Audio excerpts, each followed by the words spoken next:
ikaw? Okay lang naman. Saan ka punta? Wala, naglalakad lang kami natin. Gusto ko magpahinga. Ano nangyari sa kamay mo? Parang nagka-blush ka. Nag-red ka. Hindi, wala lang yan. Ano lang yan sa may araw. Parang nakita ko nag-flash ka. Nag-flash ka? Uy, hindi ah. Sige, punta na ako. Bye.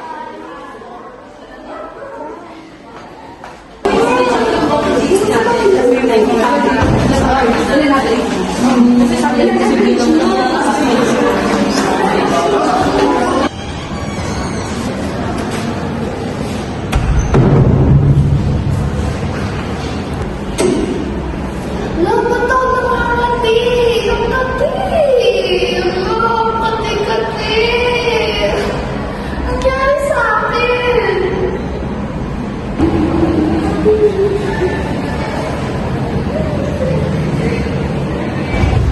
Nurse, tulungan niyo ako!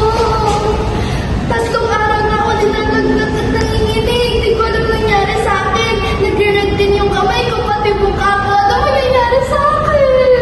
Kalma lang po kayo, ma'am. Baka po may na-encounter po kayo na may mga skin rashes for kaya po kayo ata ng hawa. Pwede po ba check po na natin yung temperature niyo para po malaman natin. Alam, ma'am, ang taas po naglabdan nyo. Ano po nangyari sa akin? Actually, ma'am, ang magkakaroon po ng lagnat po is normal lang po yun kapag nagkakaroon po tayo ng sakit. Like po yung mga skin rashes, mga ganyan po. Siya po yung nagiging defense mechanism ng ating katawan para po i-adapt yung mga sakit na mga yun. Tapos, kapag po na-adapt na po yung mga sakit na yun, tapos bumalik po kayo, if ever na magkakaroon po ulit kayo ng ganyan is hindi gano'n na po ka-severe or kalala kasi nahasa na po yung natin, yung katawan natin dun sa sakit na yun po. Thank you po. Ma'am Marites, alis na po ako. Kung may kailangan po na lang po kayo, is tawagin nyo na lang po ako. Sige po, thank you. Bye, nurse. Thank you.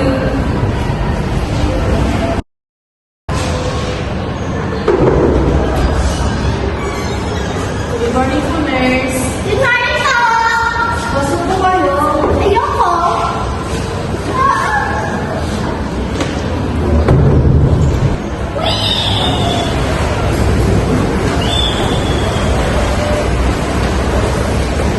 So, Doc, kamusta po yung baby ng kapatid ko? Actually, the baby is normal and very healthy po siya. So ako ba, normal ba ako? Paano po namin makikita na healthy po si baby? Well, ma'am, as long as po na healthy din po yung kinakain ng mother, at saka mga yung ilang intake niya po, nagtitake po siya ng mga vitamins, which is napapasa din sa baby through sa placenta po natin. Ano po ba yun? Oo. Narinig ko.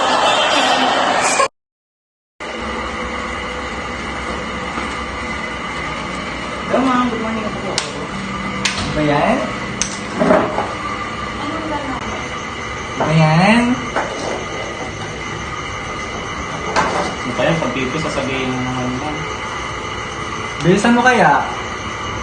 Sir.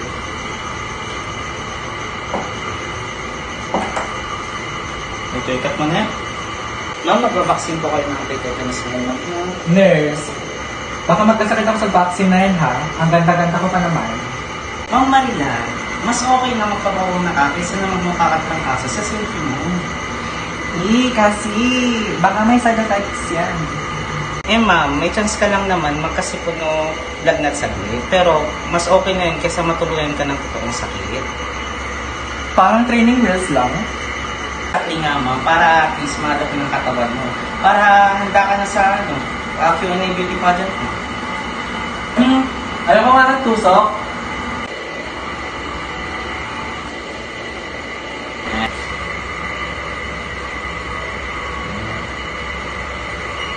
Tapos,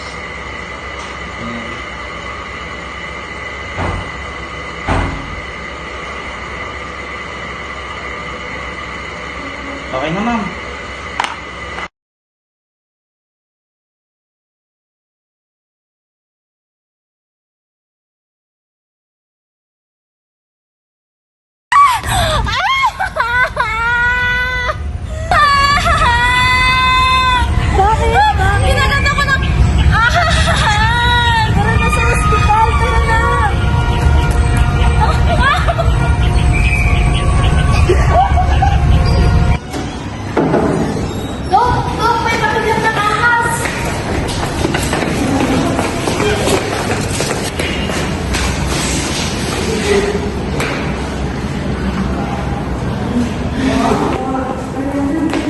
Okay ka lang?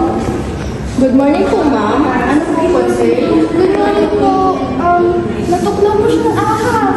Kailan pa po? Kanina po. Bali, ma'am, okay lang po ba maganda kayo sa labas? I-check lang po namin siya. Sige po. Te, mamamatay ka lang.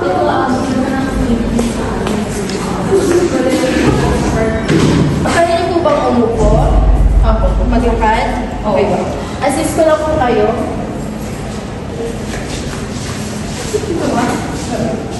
Okay po. Ma'am, kailangan ka po namin i-vaccine para po hindi kumalat yung virus sa inyong katawan. And also, kailangan ka din po namin i-detox para maging stable po yung inyong body.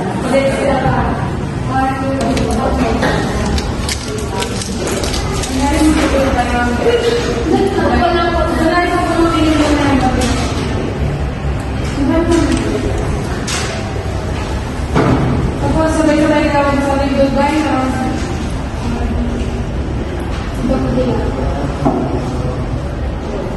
Goodbye, ma'am.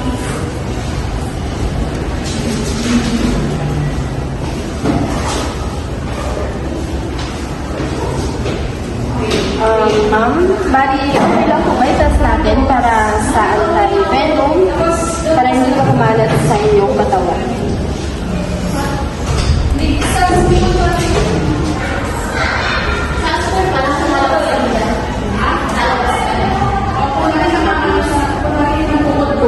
Ma'am, yung binigay po namin vaccine sa inyo na pang anti-venom ay possible po na lalabanan niya lang po yung virus. And next naman po is magdedextrose na po tayo for hydration po ninyo.